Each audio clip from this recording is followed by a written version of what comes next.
એવું છે દુનિયામાં દીકરીનું એના જેવો ત્યાગ કોઈની તેવડ નથી કરી શકે.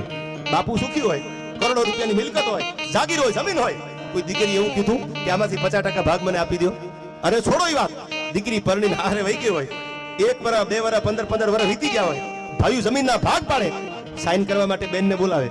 કોઈ બેને એવું કીધું કે મને આમાંથી 2 લાખ રૂપિયા 5 લાખ રૂપિયા તમે 50 કરોડની જમીન આપી છે?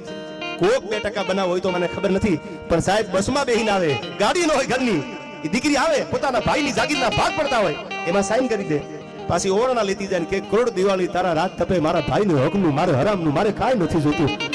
વિજય બાપુ આ સમર્પણ દીકરી કરી શકે, બાકી બીજાની તાકાત નથી એટલો ત્યાગ કરી શકે.